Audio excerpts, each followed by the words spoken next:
The Chevelle Show? No, it's me back at Big G Garage. I'm going to show you guys something maybe useful today.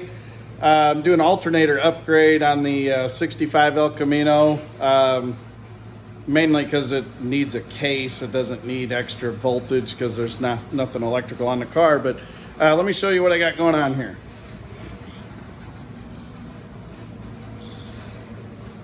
So we've got this original style externally regulated alternator, and it kept breaking alternator brackets. So I got this new bracket, but the bottom hole of the alternator is so wallowed out that it vibrates all over the place going down the road, and it throws belts. So I'm going to put a new alternator on it, and also hopefully get a little bit more clearance here, because I'd like to put a different valve cover on there. These valve covers actually rub on the rocker arms. Anyway, then we can get rid of that mess. So here's what I got. I got CarQuest brand. I got this actually from Advanced Auto Parts. But this is, if you look it up by application, this is for a 1990 Chevrolet Corvette. Part number on this one, there you go, 7887-11A. But anyway, obviously we got to do a pulley swap, and then we have to rewire it, which is very simple. It's only a couple wires, but this connector does not come with it. This connector they sell separately. It's slightly different than what's on the car, so we're just going to wire that in. And we're only going to use two of the wires. We're going to use the, I think the red one, and then the second brown one here. But that came in this box here. There's the part number on that if you're interested. PTA 1127. So anyway, yes, I know this works because this car has it. But unfortunately, I didn't know they made one that actually fit. This one's from like a 4100 Cadillac, so I had to like drill a hole in it, and it's wired a little bit different, but it's the same case alternator. Been on this car for years. No problems. You can drive that car anywhere. And then once I figured out they made one with a case that fit, I got that one from Al's. That's the 90 Corvette, regular tune port, 350 alternator with the pulley swap. And it's been on this car for a couple of years and no issues, works great. So here we go. I disconnected the battery. That way if you touch ground while you're doing this, you don't have to arc anything out, melting wires.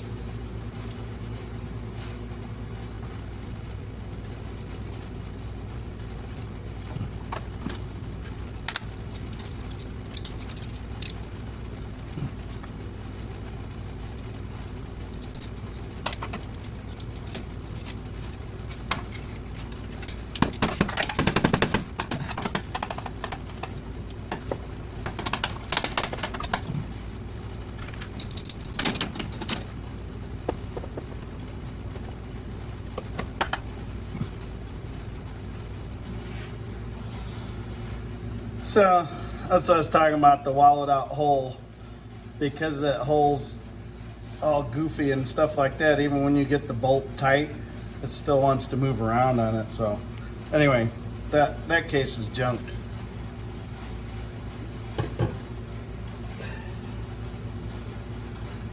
All right, quick pulley swap action.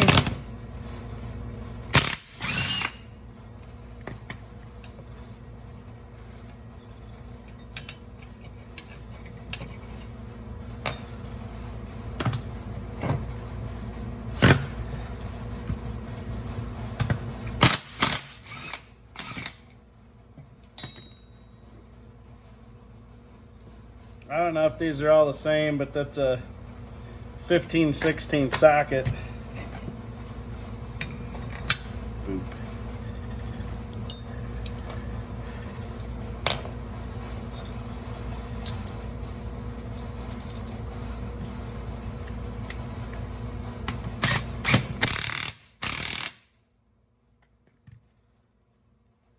Put that on there. I don't know why, but just somewhere to put it, I suppose.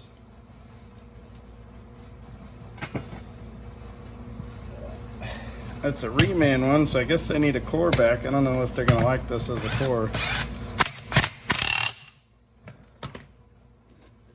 But I don't know. Anyway, that's it. Pulley swapped.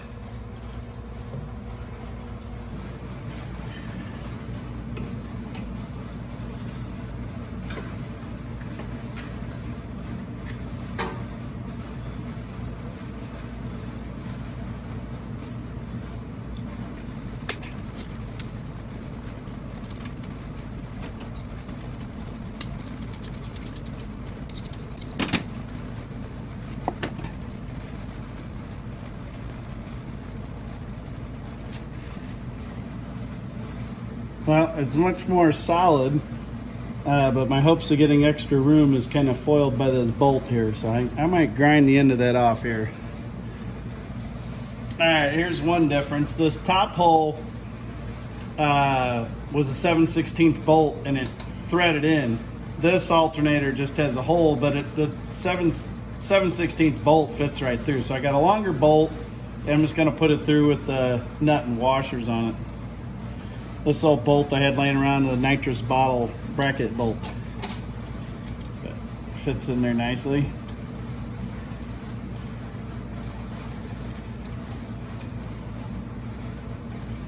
I am still sitting on the valve cover, but we'll have to address that later.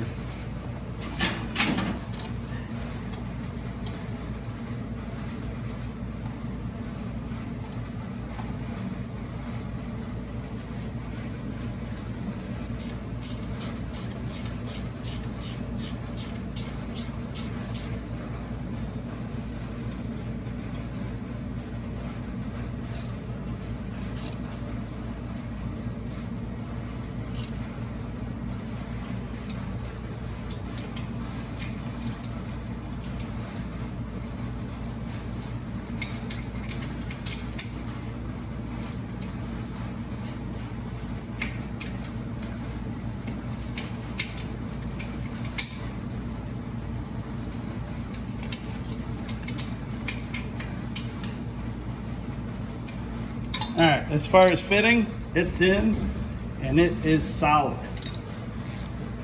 Good for some 7,000 RPM shifts. So now all we gotta do is take the wire mesh from here to there and it's a done deal.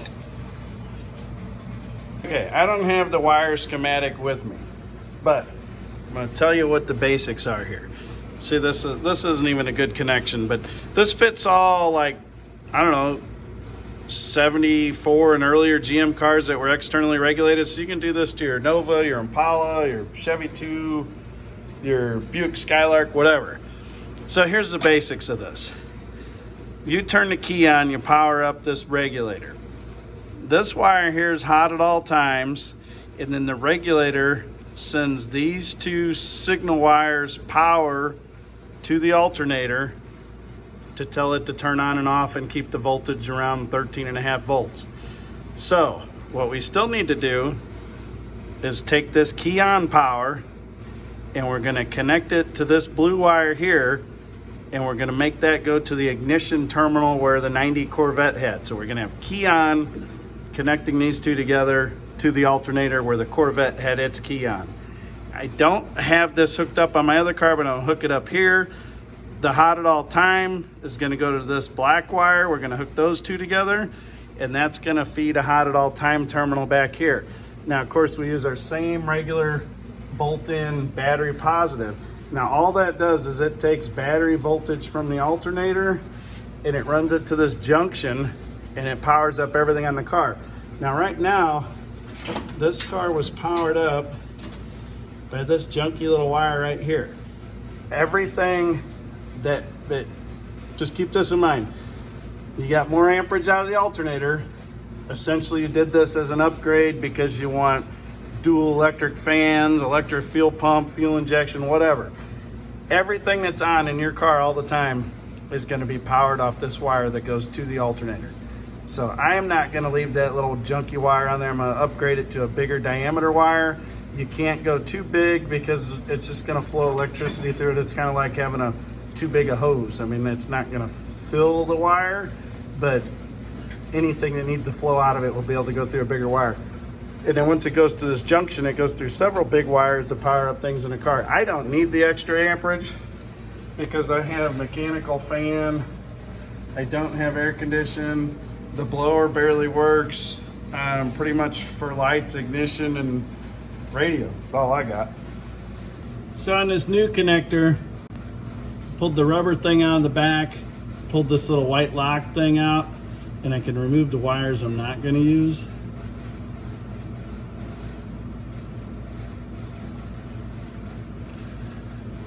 That one.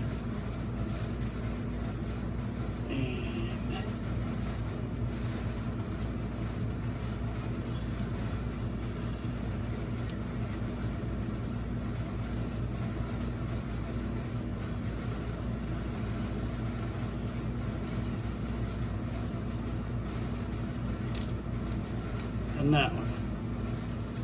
So then I just put my little lock tab back in there.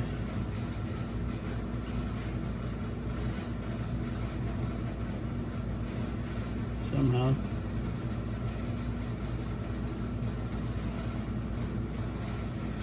Lock tab back in, remove these two wires. This one's gonna end up being the blue wire here, which is gonna be connected to that, which comes out.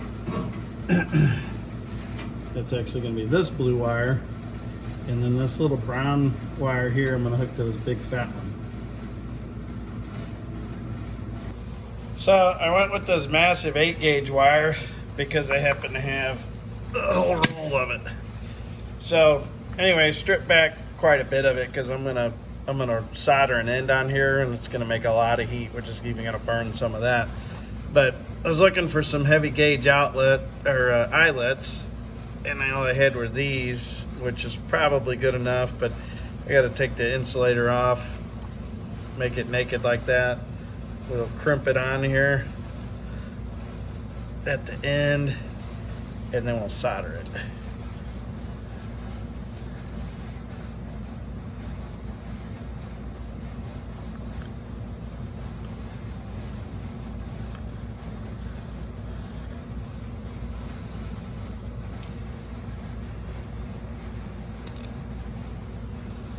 Crimped, which is probably good enough if that's all you got, but I got solder, so might as well use it. So just like any soldering, if you solder with a torch, the part that you solder has to be hot. You can't heat the solder first. You got to get the part hot, and then when you roll in with the solder, it should just fall, melt right into place there.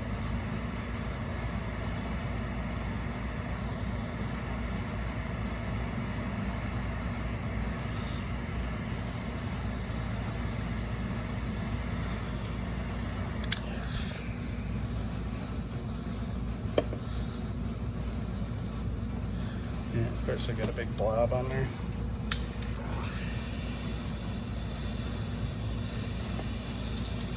Get it to flow in the end here.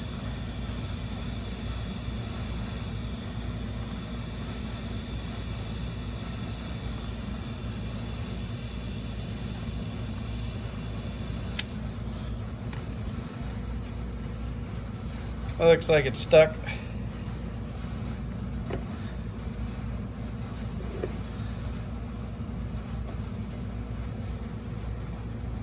So it looks kind of ugly on the end, but we'll seal it up with a little bit of heat shrink tubing here. Like that.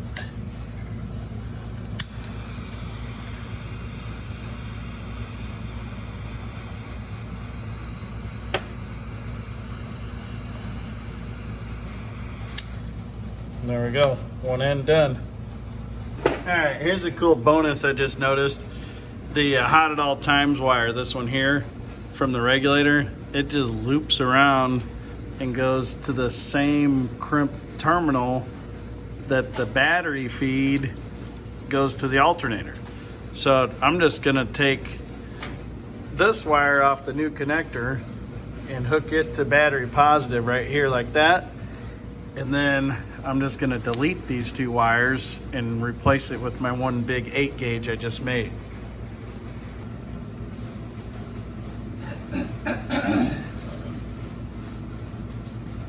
All right, so I took the outer brown wire from the ignition, connected to the other outer blue wire that goes to the alternator. I took a regular blue crimp connector and just used a punch and pushed the metal sleeve out. So what I did there was I crimped these 2 wires together, and now I'm gonna solder them.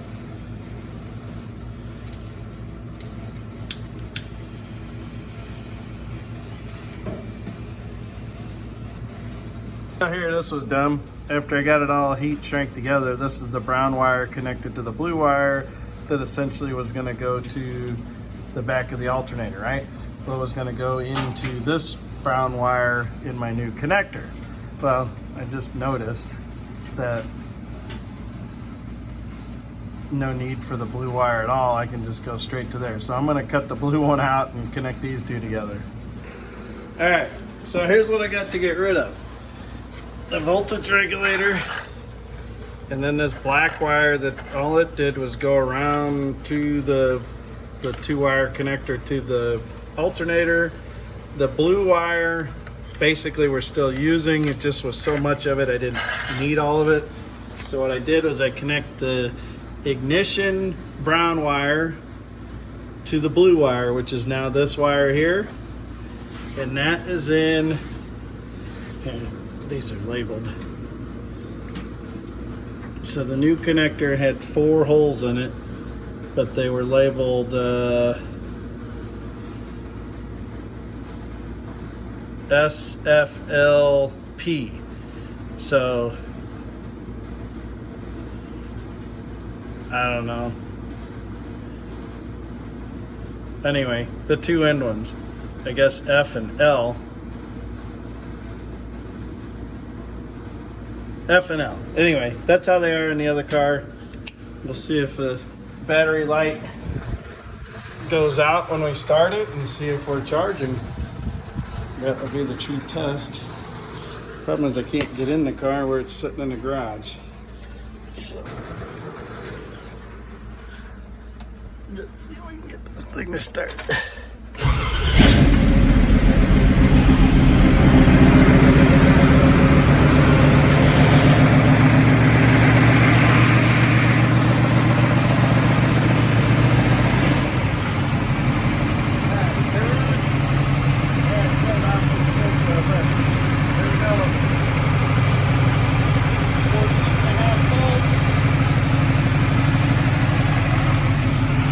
Out.